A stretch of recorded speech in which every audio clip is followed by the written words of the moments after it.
Bonjour, bonjour chers amis, chers frères et sœurs en Christ. Je suis très heureux que vous m'invitiez chez vous. Voilà, si vous avez cliqué sur YouTube ou Facebook, c'est que vous vouliez me revoir. Voilà, en tout cas, je suis très heureux de pouvoir nous réunir, nous rassembler. Voilà, au bout 48e jour de confinement. Oui, et j'espère de tout cœur, j'espère vraiment de tout cœur que vous vous portez bien parce que c'est dur, c'est long psychologiquement, c'est toutes ces journées plus ou moins enfermées avec moins de relations. Ces journées sont de plus en plus dures, c'est ce que je peux entendre, sont de plus en plus longues avec les tensions en nous-mêmes. On découvre en soi le meilleur et le pire, les tensions dans la vie du couple, les familles, les voisins, voilà, sans compter tous les imprévus qui rendent la vie difficile. Alors, j'espère que si vous avez autour de vous des personnes malades ou des personnes qui sont fragiles, eh bien, que ce moment de partage puisse vous encourager, puisse aussi, voilà, être un moyen pour vous de vous encourager à aller vers eux, de les joindre, de les porter, de les, euh, de les aimer et de les confier à Jésus. Voilà, ce temps est pour nous et aussi pour celles et ceux vers qui Dieu nous enverra cette semaine. Alors, c'est vrai qu'on n'aurait jamais cru il y a 3 mois qu'on allait vivre ce culte, ce moment de recueillement, ensemble derrière des écrans, tous unis, unis à Jésus-Christ. Cette semaine, encore quelqu'un me disait: Ah, ce pasteur, qu'est-ce que c'est agréable que de vivre un culte quand on veut, à tout moment, 6 heures du matin, chez soi ou ailleurs. Voilà, qu'est-ce que ça fait du bien de ne pas se déplacer. Voilà, c'est l'avantage d'Internet. Alors je vous invite à nous approcher de Jésus et à lui demander sa présence. Dieu notre Père, c'est vers toi que nous venons ce matin. Nous te sommes reconnaissants de vivre ce moment ensemble et nous avons besoin de ta présence, Saint-Esprit. Tu es avec nous, là, dans cette pièce, à côté de nous, en nous.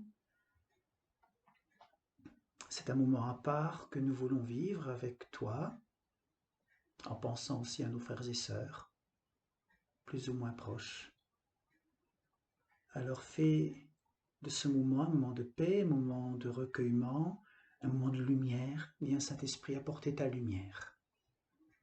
Et transforme notre cœur, transforme notre état d'esprit par la puissance de ton esprit. Agis en nous.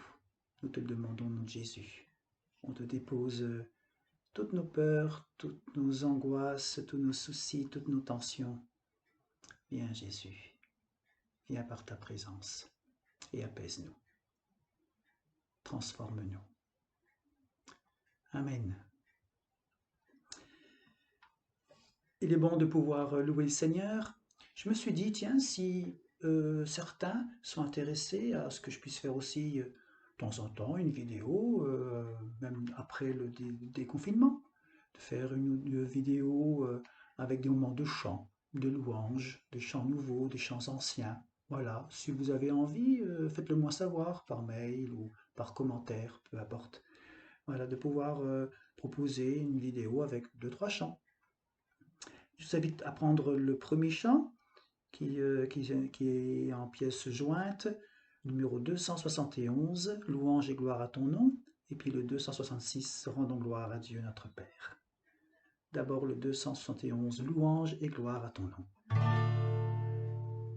Louange et gloire à ton nom, Alléluia, Alléluia. Seigneur, Dieu de l'univers, Alléluia, Alléluia. Gloire à Dieu, au plus haut des cieux. Gloire à Dieu, au plus haut des cieux. Venez, chantons notre Dieu, Alléluia, Alléluia. C'est lui, notre Créateur, Alléluia, Alléluia. Et ensemble, gloire à Dieu, au plus haut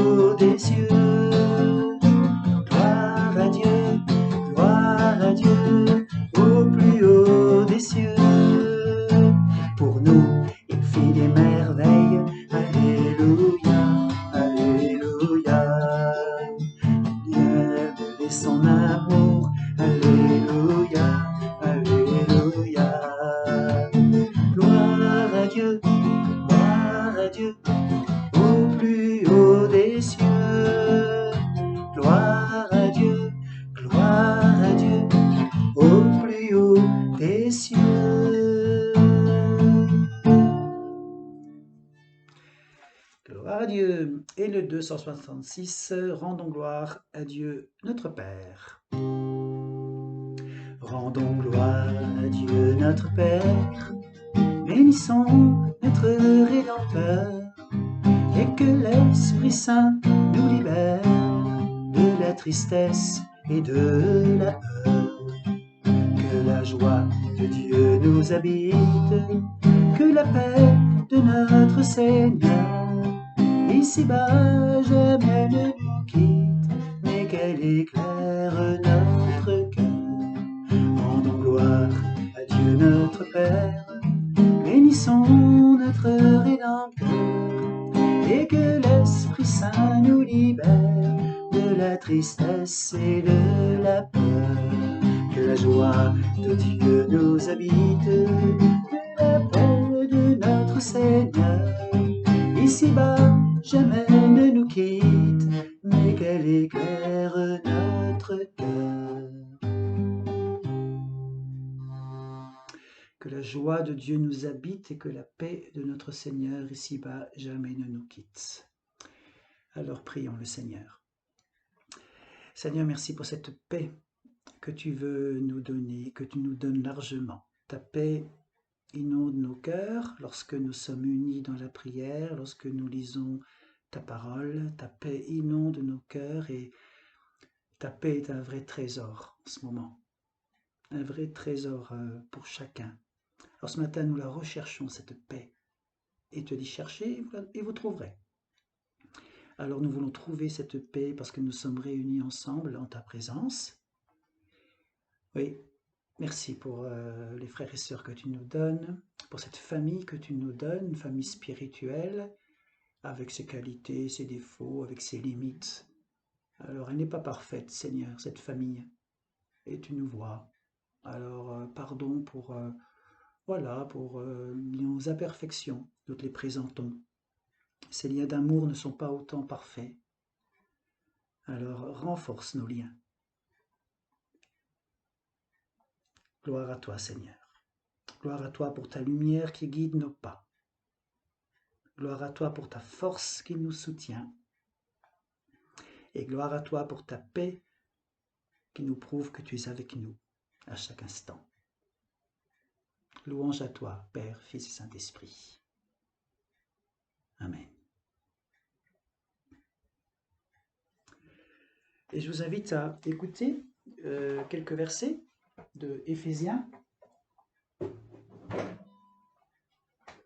chapitre 2, dans Éphésiens, chapitre 2, quelques versets, et qu'au travers de cette parole, nous puissions être transformés parce que cette parole est une puissance, écrite par des hommes, mais inspirée par Dieu.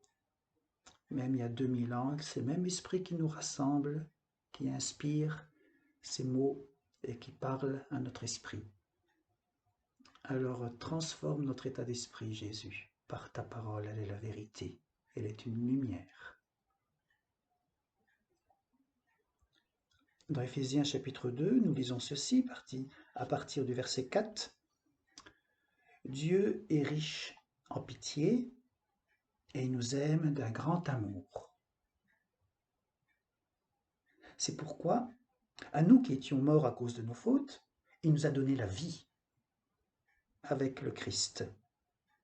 Oui, vous êtes sauvés grâce à la bonté de Dieu.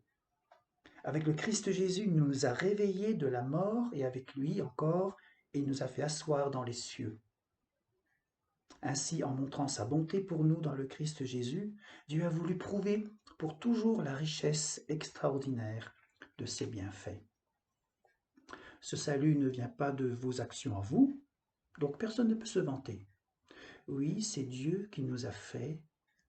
Il nous a créés dans le Christ Jésus pour que nous menions une vie riche en actions bonnes. Et ces actions, Dieu les a préparées pour que nous les fassions. Waouh! Ces actions, Dieu les a préparées pour que nous les fassions. Alors je continue un petit peu, la semaine dernière je parlais des semis. Là je vais encore parler un lien avec la nature, avec le jardin. Il y en a partout en ce moment. Je ne parle pas du Covid, hein.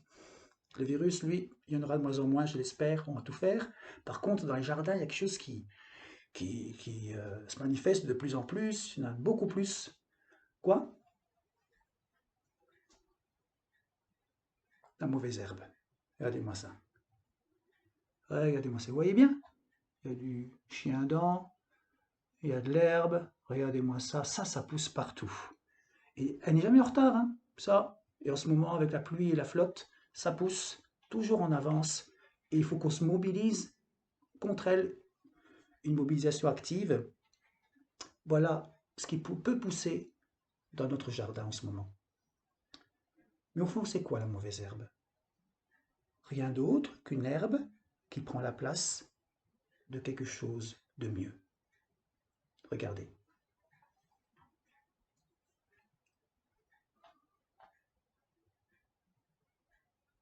La mauvaise herbe prend la place de quelque chose de mieux, de beau.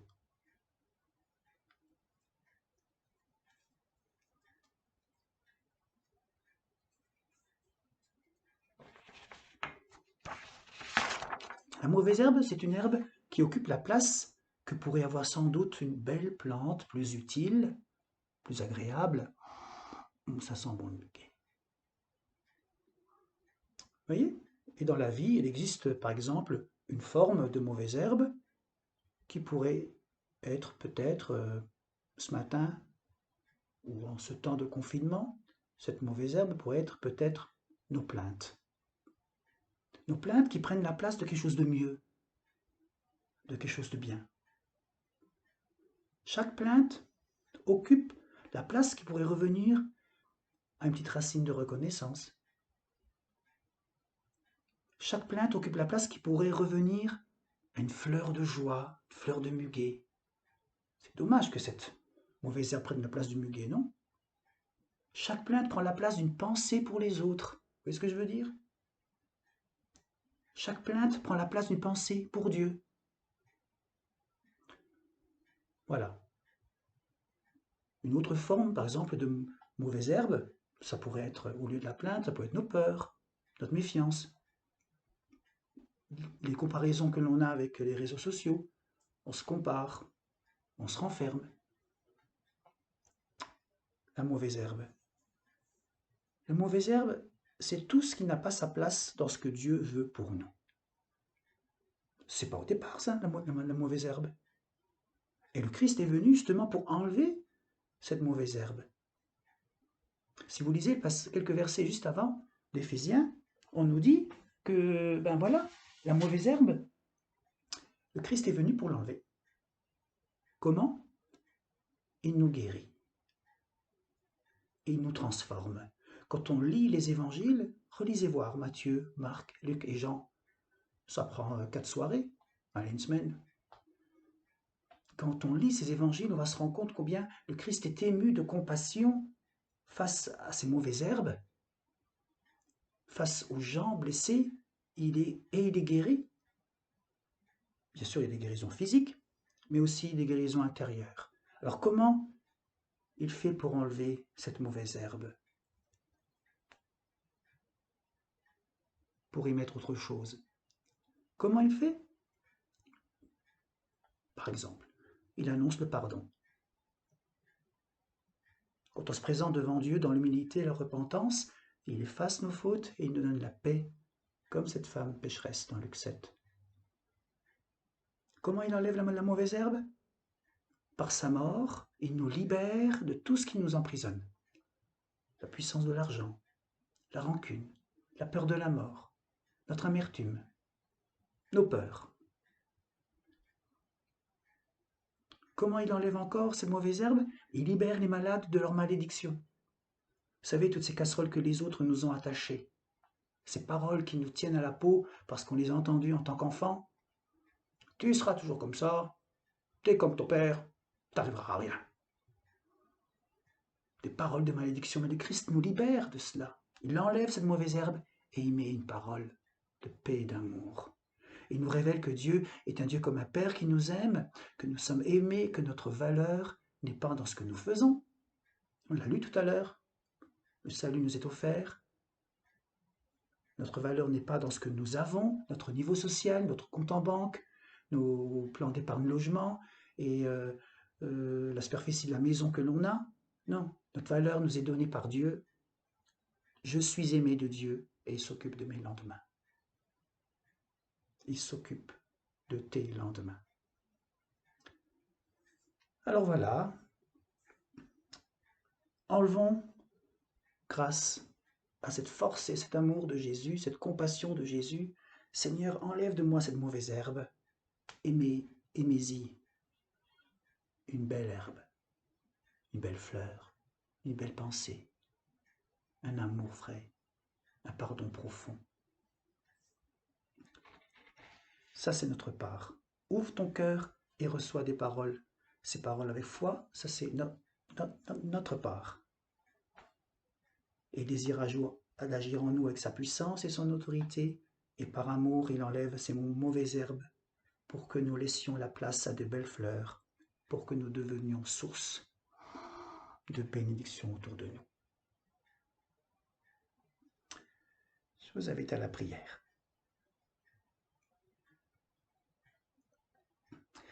Seigneur, ta parole ce matin nous invite et nous rappelle que c'est toi qui nous as créés.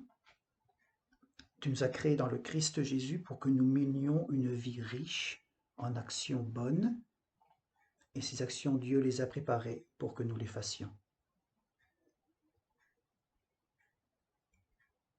Et en même temps, Seigneur, nous voyons ces mauvaises herbes. On veut être lucide ce matin en voyant cette mauvaise herbe.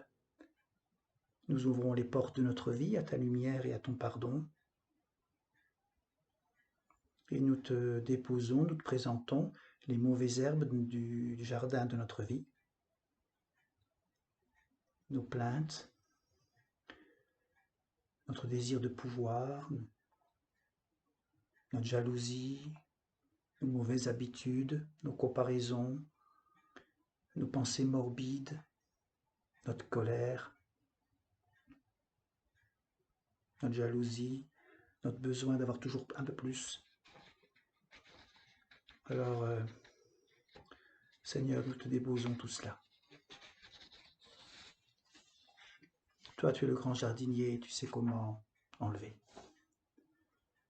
Viens mettre cette parole de vie. Viens mettre ton pardon.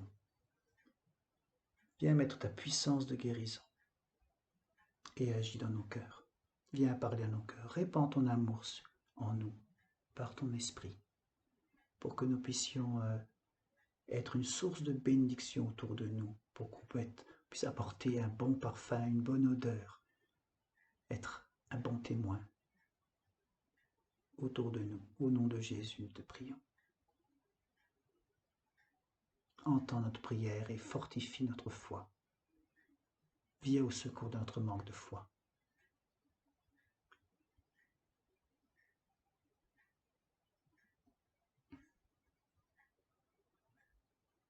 Et ensemble, nous voulons te prier.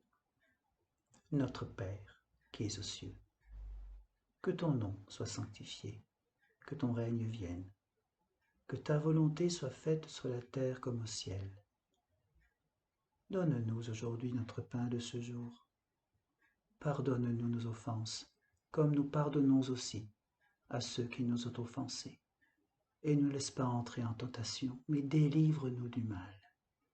Car c'est à toi qu'appartiennent le règne, la puissance et la gloire, pour les siècles des siècles. Amen.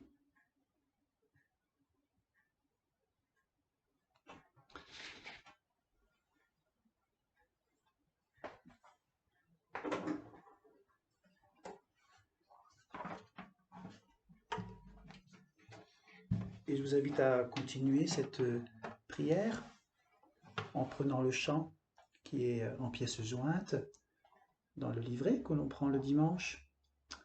Numéro 89, Viens, Esprit de sainteté.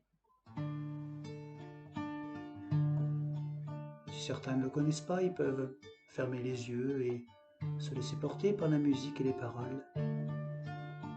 Tu répands sur nos plaies ta douceur et ta paix. Tu répands ta clarté sur nos nuits de péché. Viens, esprit de sainteté, viens, esprit de vérité, viens, esprit de feu, viens, esprit de Dieu. Tu délivres nos cœurs de la crainte et du mal. Tu achèves en nos cœurs le mystère pascal.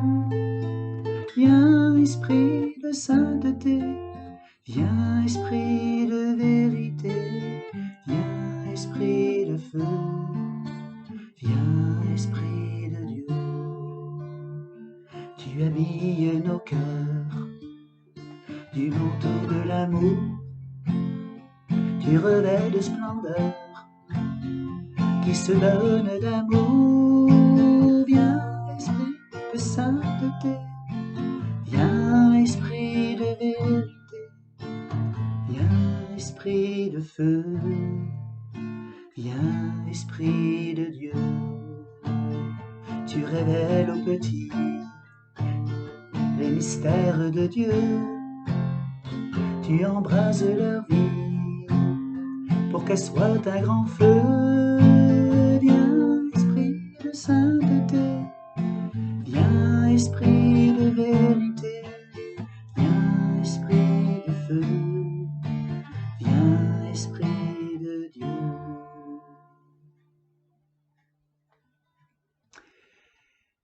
Et viens répandre ta présence, Père, auprès de tous celles et ceux qui nous portons sur notre cœur, tous celles et ceux qui, autour de nous, dans notre village, dans nos villes, dans nos communautés, dans nos familles, passent par des hauts et des bas. Répands ton esprit et agis dans leur cœur et dans leur corps. Nous te les confions. Au nom de Jésus, bénis-les. Amen.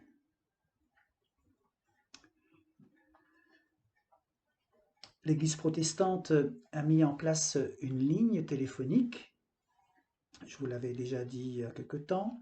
Voilà, donc un pasteur, un aumônier est à votre écoute et vous accompagne. Cet appel est gratuit.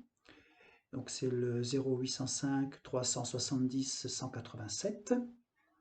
Ça sera marqué dans le mail. Voilà, 0805 370 187.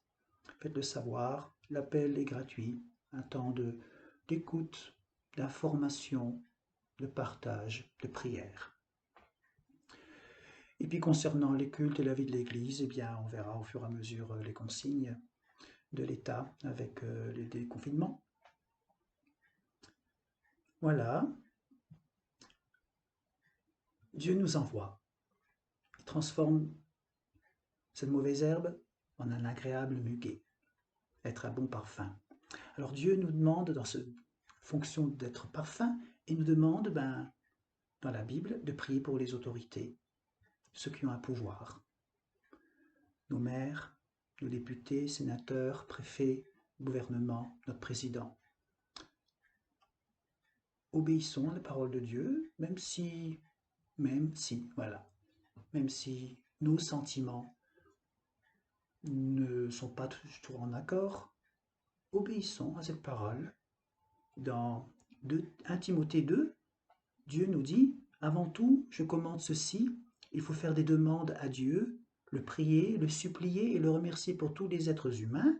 Il faut prier pour ceux qui nous gouvernent et pour toutes les autorités. Alors, comme une conséquence, alors nous pourrons mener une vie calme et tranquille en étant fidèles à Dieu et en nous conduisant bien. Voilà ce qui est beau, ce qui plaît à Dieu, notre Sauveur. Voilà, par obéissance, Seigneur, aide-nous, inspire-nous à prier pour tous celles et ceux qui ont un pouvoir et qui nous gouvernent. Ils attendent, certains, notre prière. Et recevez la bénédiction de la part de Dieu, Que Dieu bénisse ta maison, ton appartement, qu'il soit un lieu d'accueil, un lieu d'amour, de joie et de paix. Ce Dieu est derrière toi pour prendre soin de toi si tu t'égares. Ce Dieu d'amour est au-dessus de toi pour t'abriter dans la tempête. Ce Dieu est au-dessous de toi pour te rattraper quand tu tombes. Que le Dieu, 3 fois saint, Père, Fils et Esprit Saint, te bénisse et te garde. Bonne journée à tous et soyez prudents, respectez la distance, minimum 1 mètre, portez les masques. Et puis à bientôt, nous sommes heureux, je serai heureux de pouvoir vous revoir. Merci. Bien sûr, vous pouvez abonner à la chaîne, cliquez le petit pouce si ça vous a fait du bien, partagez la vidéo à gauche à droite, il y a des gens d'Alsace, du sud de la France, d'autres pays qui nous regardent. Voilà, c'est l'occasion de pouvoir partager cette parole dans ce confinement. Alors à bientôt, au revoir.